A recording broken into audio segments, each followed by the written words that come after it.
Iva Jaya Jaya Gaura Chande Aroti Kesova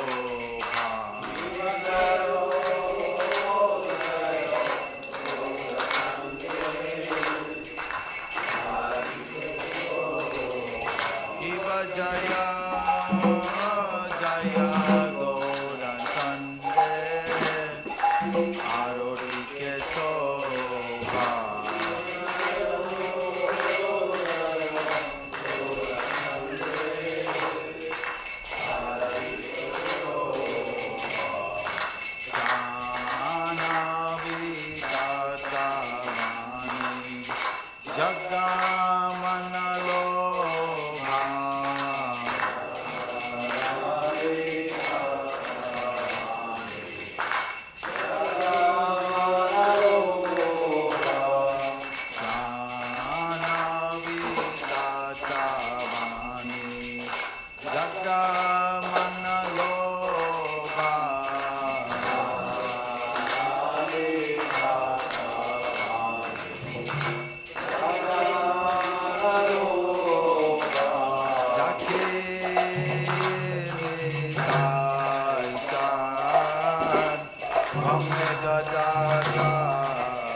Ganga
Hare Rama,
Hare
Anyone can say the pranam, I say recite the prayers, and after each prayer you say Jai.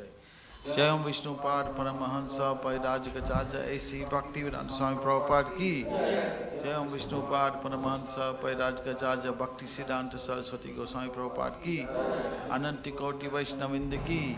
नाम श्री हरिदास ठाकुर की। प्रेम से करो श्री कृष्ण चैतन्य प्रभु नित्यानंद श्री अद्वैत गदाधर शिवासदि गौर भक्तविंद की। श्री राधा कृष्ण गोपी गोपीनाथ श्याम कुंड राधा कुंड गिरि गोवर्धन की। मायपुर वृंदावन धाम की। नीलाचल जगन्नाथपुरी धाम की। तुलसी देवी भक्ति देवी की। गंगा देवी अमर देवी की। हरिनाम संकीर्तन की। समवेत भक्तविंद की। निताई गौर Premanandi. All glory assembled devotees, all glory assembled devotees, all glory assembled devotees, all glory Shri Guru and Shri Gauranga. So everyone can sit for 5 minutes, go and pray to Lord Nrsimha for protection.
Yashodanandan Vraj जनरञ्जन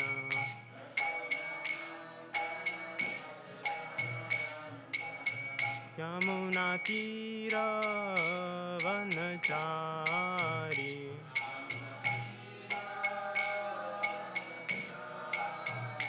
जय राधमाधव कुञ्जविहारी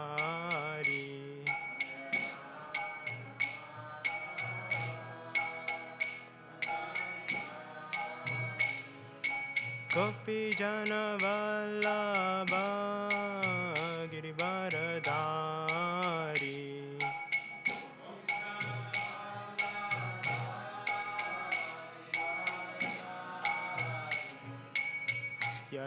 यशोदानन्दन व्रज जनरञ्जन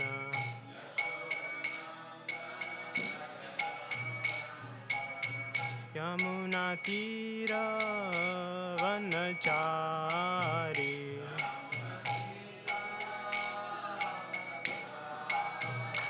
जय राधमाधव कुञ्जविहारी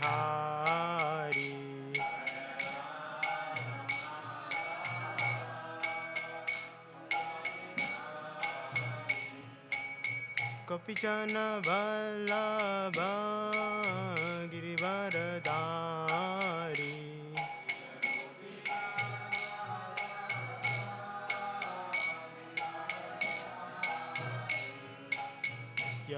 यशोदानन्दन व्रज जनरञ्जन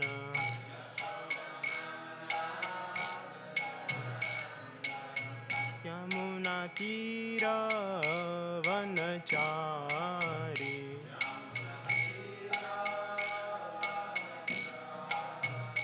जय Radha Madhav Kunjavihari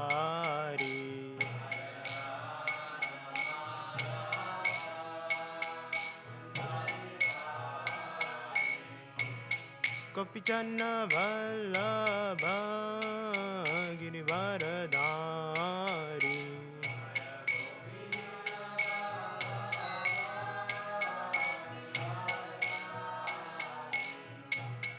Yashodanandan Vraj जनरञ्जन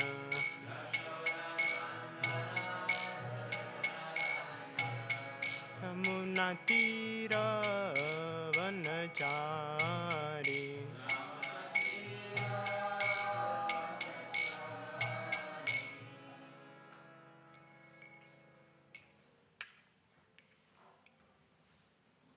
Thank you for coming. If you could please repeat after me. Om Namo Bhagavate Vasudevaya.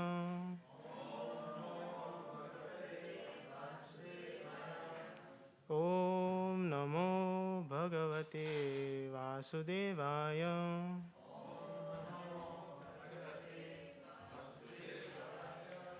Om Namo Bhagavate Vasudevaya.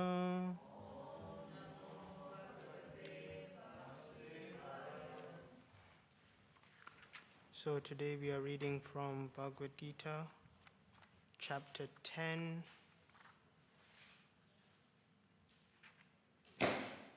verse 33.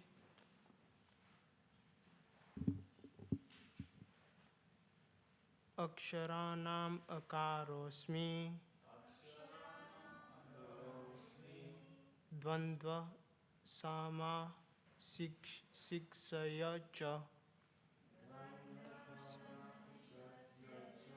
dvandva samasikasya cha aham evakshaya kalo dataham vishvato mukha aksharanam akarosmi dvandva samasikasya cha aham evakshaya kalo dataham vishvato mukha aksharanam akarosmi dvandva samasikasya cha aham evakshaya kalo dataham vishvato mukha. Anyone like to try? Aksharanam akarosmi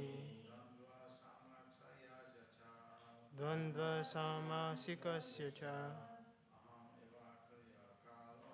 aham evakshaya kalo dataham vishvato mukha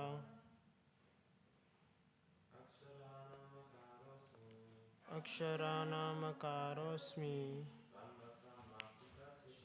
dvandva samasikasya cha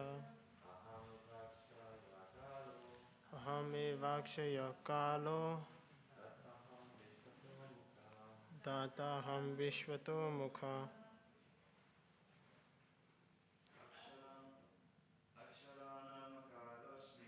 Aksharanam akarosmi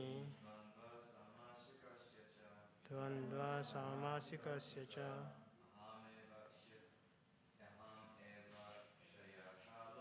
aham evakshaya kalo dataham vishvato mukha. Translation and purport by His Divine Grace, A.C. Bhaktivedanta Swami Srila Prabhupada. Srila Prabhupada ki Jai. Of letters, I am the letter A, and among compound words, I am the dual compound. I am also inexhaustible time, and of creators, I am Brahma. Purport. Akara, the first letter of the Sanskrit alphabet, is the beginning of the Vedic literature. Without akara, nothing can be sounded. Therefore, it is the beginning of sound. In Sanskrit, there are also many compound words, of which the dual word, like Rama, Krishna, is called Dvandva. In this compound, the words Rama and Krishna have the same form, and therefore the compound is called dual. Among all kinds of killers, time is the ultimate because time kills everything. Time is the representative of Krishna because in due course of time there will be a great fire and everything will be annihilated. Among the living entities who are creators, Brahma, who has 4 heads, is the chief. Therefore, he is the representative of the Supreme Lord Krishna. Om Jnanatimirandasya Jnananjanashrakaya Chakshurunmilitam Yena Tasmai Shri Guruve Namaha. Sri Chaitanya Manobhishtam Sthapitam Yena Bhutale Swayam Rupa Kada Mahyam Dadati Swapadantikam Vandeham Shri Guru Shri Yutapadakamalang Shri Gurun Vaishnavamscha Shri Rupam Sagrajatam Sahagana Rugnathanvitam Tam Sajivam Sadvaitam Savadutam Parijana Sahitam Krishna Chaitanya Devam Sri Radha Krishna Padan Sahagana Lalita Shri Vishakanvitamscha He Krishna Karuna Sindhu Dina Bandhu Jagatpate Gopesha Gopika Kanta Radha Kanta Namostute Tapta Kanchana Gaurangi Radhe Vrindavaneshwari Vrishabhanu Sute Devi Pranamami Hari Priye Vanchakalpatarubhyascha Kripa Sindhubhya Evacha Patidanam Pavanebhyo Vaishnavebhyo Namo Namaha Namo Vishnupadaya Krishna Prishtaya Bhutale Srimate Bhaktivedanta Swami Nitinamine Namaste Saraswati Deve Gauravani Pracharine Nirvishesha Shunyavadi Paschatya Deshatarine Sri Krishna Chaitanya Prabhu Nityananda Shri Advaita Gadadhara Shivasadi Gaura Bhaktivinoda Hare Krishna Krishna Krishna Hare Hare Hare Rama Rama Rama Hare Hare. Thank you for coming today, and I would like to first seek the blessings of Srila Prabhupada, who has bestowed upon us the great mercy of his literature by which we can understand so many things. I'd also like to seek the blessings of all the Vaishnavas, the seniors present here today, and also those not present.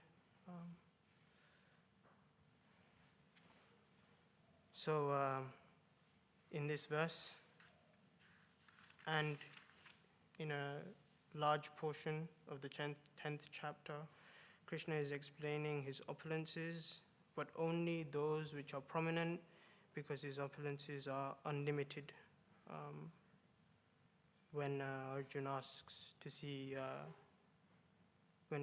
Krishna to explain his opulence, Krishna agrees, but says that he can only explain some of them because his opulences are unlimited. And he explains these opulences so that we can understand how great Krishna is. And we should try to understand how great Krishna is, because in that way we can surrender. If we know how great Krishna is, we will be more likely to surrender.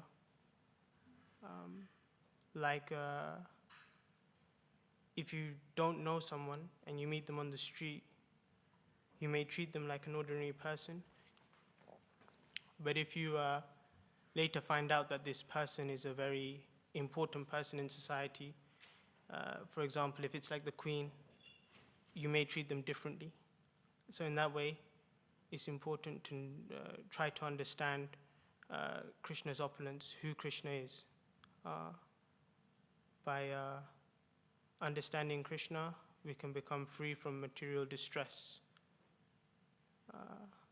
By surrendering unto Krishna, we can become free from material distress. It's said that we can easily cross over the material energy, which is the Lord's energy, very easily by surrendering unto Him. And why should we cross over this material energy? Sometimes it seems like a comfortable place, but actually it's not comfortable, because it's described in this verse that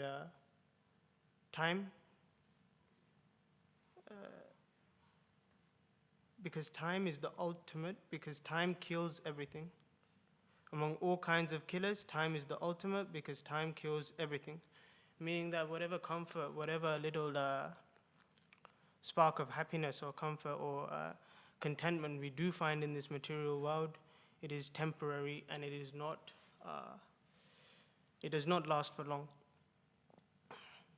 And therefore, it cannot be considered real happiness. It does not satisfy the soul. It only satisfies the body. Such examples of material happiness is basically sense gratification. Anything which gives pleasure to the senses is very practically perceivable. For example, if we want to gratify the tongue, then we can take some food. But naturally, it has its distresses, indigestion, overeating. Sometimes the food is not so nice, it's not so tasty. We try to enjoy in that way. But in trying to enjoy the external energy of the Lord, we are frustrated because it is not our constitutional position. Our constitutional position is to be the eternal servant of the Lord. And so as long as we try to lord it over the material energy and try to enjoy independently from the Lord, we will always be frustrated and cannot actually derive any sense of happiness from the material energy. In that way, even things which seemingly are long-term, like our residence, for example. If, for example, I have a home, I bought it, I paid the mortgage, but however, unfortunately, this is not permanent. It cannot be permanent because we cannot take it when we die. And we will definitely die because time will stop for no man. So in that way, time is destroying everything. Time destroys the whole creation also. So in that way, we can't take anything with us when we leave. What we do carry over is the subtle body, the impressions on the mind, the false ego, and the intelligence. And so in this life, we should not hanker after material enjoyment, but should use this ready achieved human form of life to perform austerities for the sake of purification of the mind, intelligence, and try to establish our real ego, which is our eternal constitutional position as the servant of the Lord.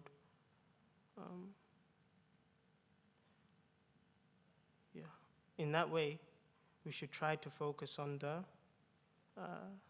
real identity by not identifying with the body and try to identify with the soul. Our identity, we can try to perceive how our identity is not the body and is the soul. Because when we are a child, our body is completely different to when we have grown up. A child may be, for example, like, I don't know, maybe like 1 meter tall. As he grows up, might be 1.6 meters tall. His body has clearly changed. It's very visible, you look at any childhood photos. It's also explained in the Gita that it's like the changing of dress. Like one day you put on one clothes, another day you put on another clothes. So in that way, we change bodies like this. And it's even proven by scientists that in 7 years, there is no cell in the body which was the same. So the body continues to change. But what doesn't change is our identity, the soul, the life force. This matter is very easily perceivable theoretically, but it's very difficult to understand in realized form. This is why throughout even the Bhagavatam and Bhagavad Gita, the concept of you're not the body, you're the soul is continuously stressed. And is continuously stressed again and again because we need to be reminded, because we forget. By nature, we're forgetful, so we require to be reminded again and again.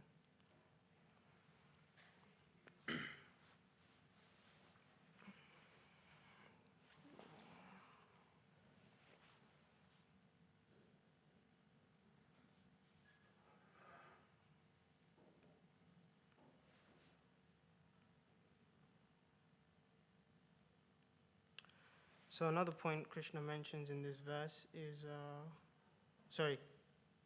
Krishna mentions that, and of creators I am Brahma. And Prabhupada mentions that that Brahma is the chief of creators. He's created this universe. And so Krishna's position as a creator is represented by Brahma. That's not to say that Krishna and Brahma are equal. Brahma is Jiva Tattva. He is a living entity who is subject to things that Jiva is subjected to, like the material energy. But he is a very qualified living entity to take the post of Brahma. But Krishna is actually the original creator. He bestowed upon Brahma the knowledge and facility to create. So therefore Brahma is known as the secondary creator and Krishna is known as the primary creator. So in that way, we should understand that everything comes from Krishna and he is the source of everything.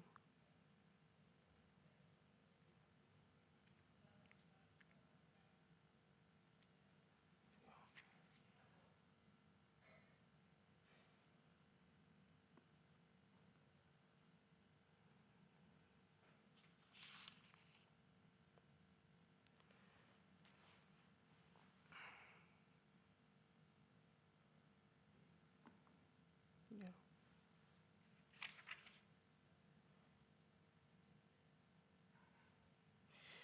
Prabhupada also mentions some details about the Sanskrit language, like the first letter of Sanskrit, the dual compound, the explanation of the dual word.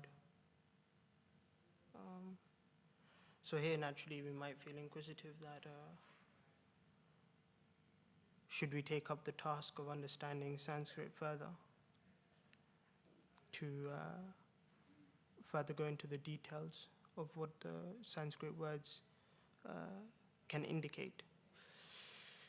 But this is not necessary because Prabhupada, when Prabhupada was asked by one of his disciples that should we pursue the study of Sanskrit, Prabhupada said, no, you don't need to. Because in pursuing the language of Sanskrit, there can be some difficulties in the sense that one becomes too much puffed up by knowledge and therefore loses focus of the prime goal, which is Krishna consciousness, which is love of God. Because when we're too knowledgeable, we might feel proud. So in that way, we should not try to become overly knowledgeable.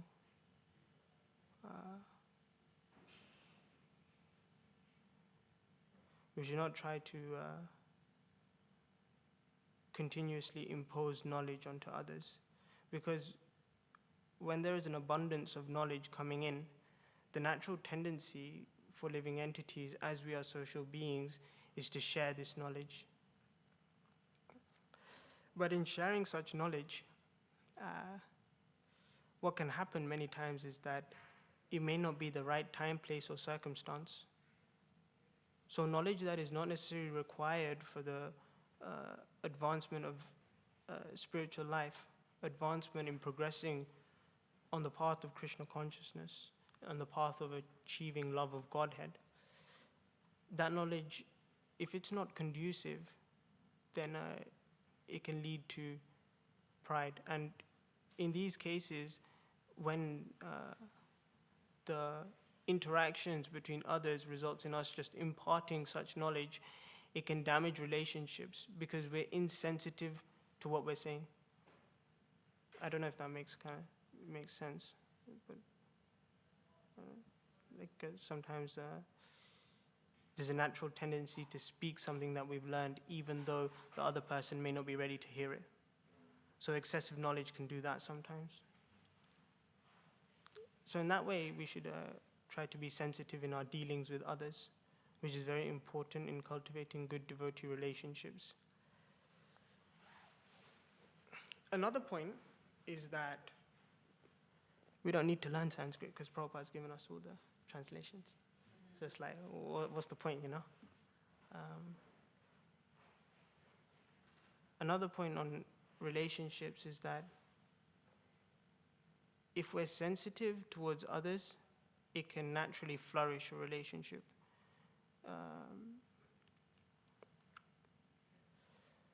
It's described in the nectar of instruction, that devotee relationships, the loving exchanges between devotees, there's 6, of which 2 are revealing the mind in confidence and inquiring confidentially.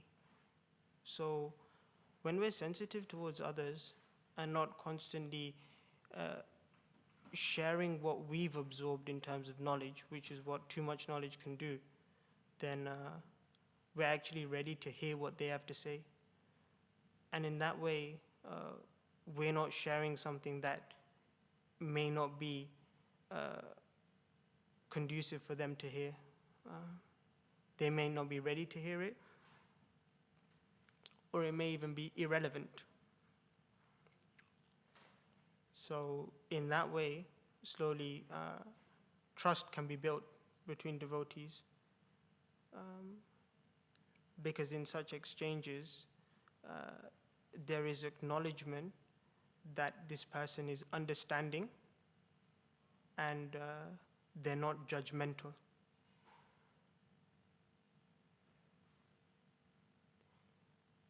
Like one example is if you're speaking to someone who is married and you start quoting that, oh no, sex life is Maya, and start in one sense very strongly condoning sex life, then that might be quite insensitive. So in that way, we should kind of be careful in terms of how we approach our relationships with devotees.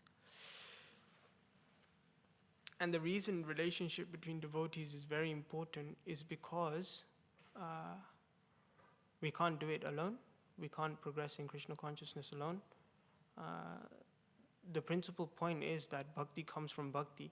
And so only by serving the great devotees can one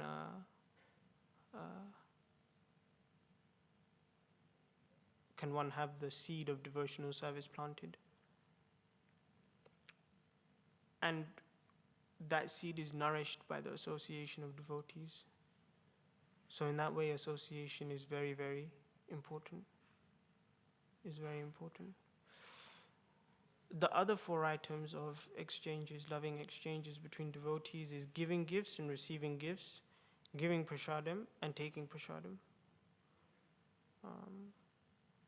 But from my experience, a personal reflection is that inquiring in confidence and revealing your mind in confidence holds more importance. Because when giving prasadam in an environment like the temple, it could be that I just had extra, so I'm giving it to you. So in that way, inquiring mind in confidence and revealing your mind in confidence is a deep revelation of the heart. And when naturally relationships become stronger, devotees can encourage one another to progress on the path of devotional service. And if this isn't there, so we've talked about the benefits of cultivating good devotee relationship, but if good devotee relationship isn't there, then they can come across a couple problems that one may not be able to reveal their mind, and so they'll feel secluded or lonely. Naturally, as humans, we're social beings, and so we have a tendency to share things with others. Some of you may be able to relate. During the COVID period, many felt secluded and isolated simply because they weren't able to communicate or interact with others. And it's actually very naive to think that we can progress in spiritual life on accord of our own strength. It's not possible to do it alone. And so we need that devotee association for encouragement, for nourishment, and also to help one another to progress in devotional service.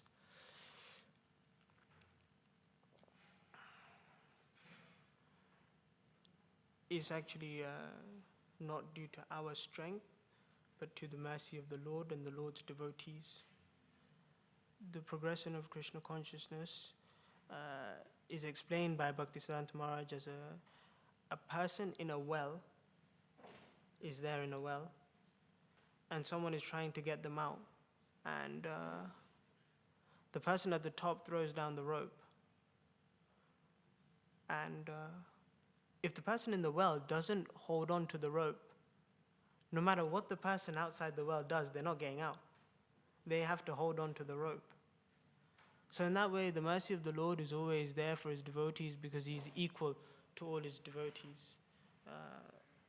The entire seventh canto is based upon, not entire, but a large portion of the seventh canto is based upon this principle that the Lord is equal to to everyone, to all his living entities. He is the father of all living entities, so he treats his sons equally. But those who grab onto the rope can get out the well. But the rope is there for everyone. And the rope may sometimes come in ways that are not so palatable. The advanced devotees see the distress in life as the mercy of the Lord, because the distresses of life encourage one to surrender further unto the Lord. Because distress puts one in a situation where one is feeling uncomfortable and has no other shelter. And so an advanced devotee takes such situations in the great mercy of the Lord, because in such situations he's forced to remember the Lord, which is one of the 9 limbs of devotional service, and in such way he can surrender unto the Lord.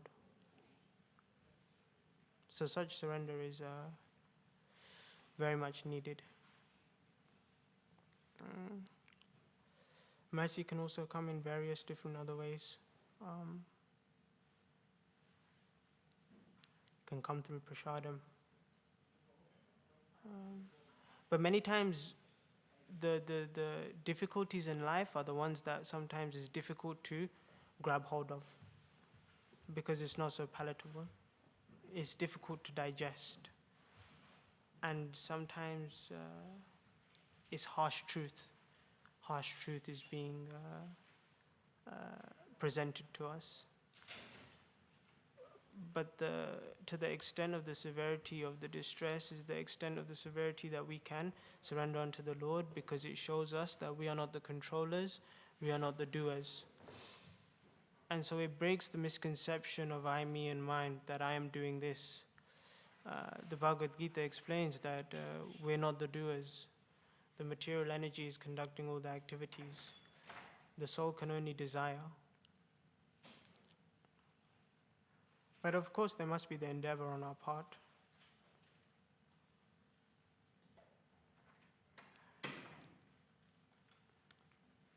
There must be the endeavor on our part to try to surrender unto the Lord, to take steps towards him. Because the Lord says that as one surrenders unto me, I will reciprocate accordingly. So in that way, the Lord is fair to all. When we understand that the Lord is equal to all and is fair to all, according to one's surrender, then we can attempt to remove some of the obstacles found in devotional life, like, for example, envy and jealousy. When we understand that the gifts and talents of other devotees are gifted to them due to the will of the Lord, and when we see that these talents are given to them because they're individual, and I have different talents that can be used in the service of the Lord, then we can understand that this is a feature of the Lord's variety. The spiritual world is full of variety. So in that way, when we can understand that different people have different talents used in the service of the Lord, then we can be confident that whatever we have, we can also use in the service of the Lord. So there's no need to desire someone else's qualities in that way.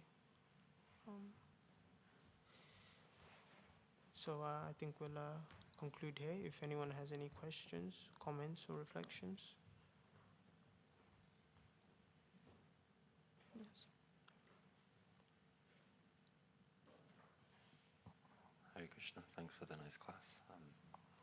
Whenever we speak about endeavor and Krishna's mercy, it reminds me of the past time with Damodar and Mother Yashoda, because she was trying for so long to wrap Krishna with the rope, but it was always 2 fingers too short, and the 2 fingers are representative of the 2 things that we need in devotional service, which is just these 2 things, endeavor and Krishna's mercy. Yeah, just wanted to say that. Thank you for sharing. It's a very, very nice pastime. Yeah, it's funny because both things are required, like you said, because she took so much rope. Prabhupada comments that she took rope that, like in the house, it must have been hundreds and hundreds of meters. But how was it that she still couldn't bind him? Actually, it's described that, the flowers on her hair were falling off, that she was perspiring because she was trying so hard to bind her child. So you can see the extent of her endeavor. But these are also transcendental pastimes of the Lord and His intimate devotees.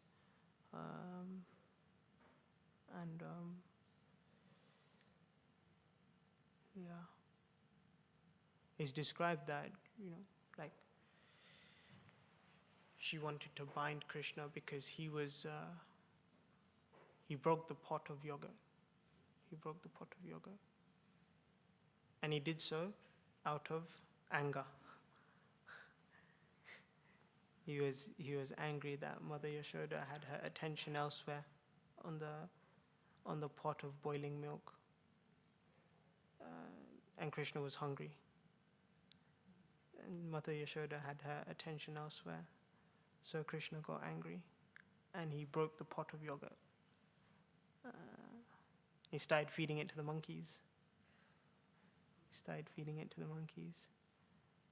And when Mother Yashoda saw Krishna, when she came back to the room and saw the broken pot, she knew this was Krishna's mischief. And so when she saw Krishna was trying to hide. So Mother Yashoda kind of creeped up behind him, so that he wouldn't see. So he then saw his mother and he started running away. And Mother Yashoda started chasing him. And it's only due to Krishna's will that he was allowed to be caught. It's not like, she caught him. He allowed her to catch him. Because Krishna takes pleasure in being subordinate to his devotee. And that is part of the transcendental mellow or the rasa between the Lord and his devotee. So Krishna ran away from her because he saw that his mother had a stick in her hand. So she was basically going to chastise him. So Krishna, out of fear, was running away. When Krishna finally allowed her to catch him, he saw the stick and his eyes were watering and he was trembling with fear. And out of intense maternal affection for her son, Mother Yashoda threw away the stick because of the affection. And it's described that after that, Mother Yashoda bound Krishna, not necessarily to chastise him, because she threw away the stick, but to keep him from running away because of her attachment to him. So these are the very nice pastimes of Krishna that and one is very fortunate if they can be attracted to these pastimes, because simply by hearing about Krishna, his name, fame, form, pastimes and qualities, paraphernalia,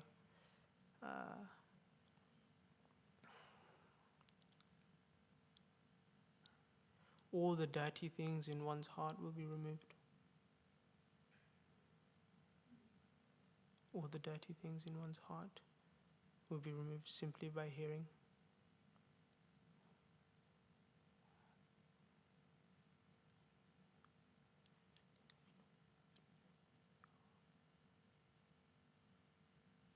By not forgetting Krishna. All auspicious things come.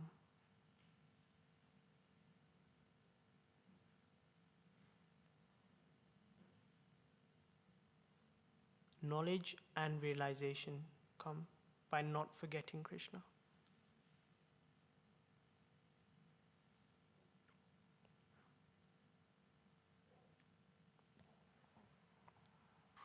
I think that's again the importance of devotee association, because you see your devotee friends and devotee seniors, and immediately you're reminded of Krishna. We're in the temple where we're doing worship together, and it just facilitates the process of not forgetting Krishna. Because as soon as we step out into another zone with people who aren't trying to propagate this consciousness, then it just makes it that much easier to forget. So yeah, just to reiterate that devotee association, really important. Thank you, very nice point. We surround ourselves by people that help us to remember Krishna.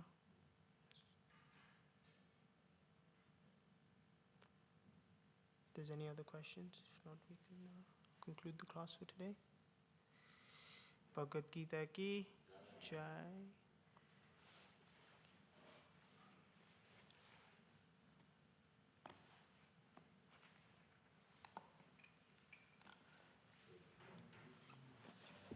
Srila Prabhupada ki jai.